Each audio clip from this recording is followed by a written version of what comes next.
ఆవిడ నిలబడింది నా దగ్గర. ఎందుకంటే అంటే నేను తర్వాత స్టాప్ దగ్గర దిగిన తర్వాత అడిగాను.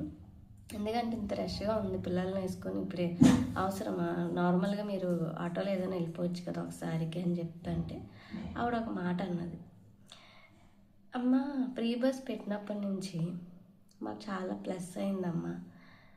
ఇప్పుడు మాకు ఒక ఫ్యామిలీ ఫంక్షన్కి వెళ్ళాల్సి ఉంటుండే, ఆ ఫ్యామిలీ ఫంక్షన్కి అందరం వెళ్ళాలి అని అంటే మా దగ్గర ఛార్జీలకి డబ్బులు ఉండాలి, అండ్ అక్కడ ఎంతైనా రాయించడానికి డబ్బులు ఉండాలి.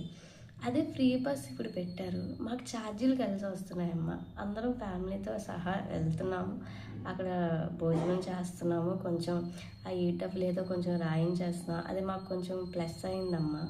అందుకే ఇబ్బంది పడినా సరే అలా ఎక్కాల్సి వస్తుంది అని చెప్పేసి ఆవిడ అన్నది. అంటే అది కూడా నిజమే కదా. ఇప్పుడు అందరి గురించి ఆలోచించాలి అన్నప్పుడు వాళ్ళ గురించి కూడా మనం ఆలోచించాలి కదా.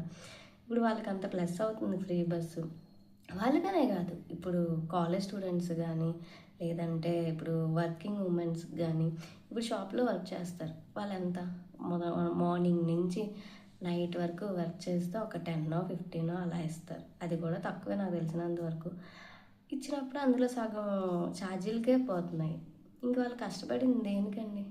వాళ్ళు కష్టపడి వర్క్ చేసింది ఏదో ఇందులో ఏదో కొంచెం ఛార్జీలు కలిసి వస్తున్నాయి కదా అని ఫ్రీ బస్ కోసం వెయిట్ చేస్తున్నారు కదా.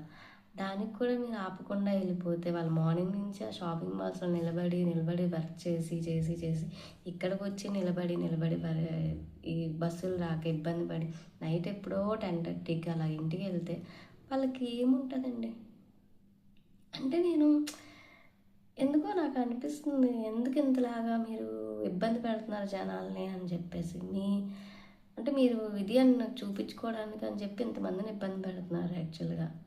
ఎందుకని నాకు అర్థం కావట్లేదు. అండ్ ఇదొకటే కాదు, నాకు ఇంకొక టాపిక్ కూడా మాట్లాడాలనిపిస్తుంది. నేను నెక్స్ట్ వీడియోలో ఈ వీడియో పెడతాను, కొంచెం లెంత్ ఎక్కువైంది వీడియో. సో నెక్స్ట్ వీడియోలో అయితే ఖచ్చితంగా పెడతాను.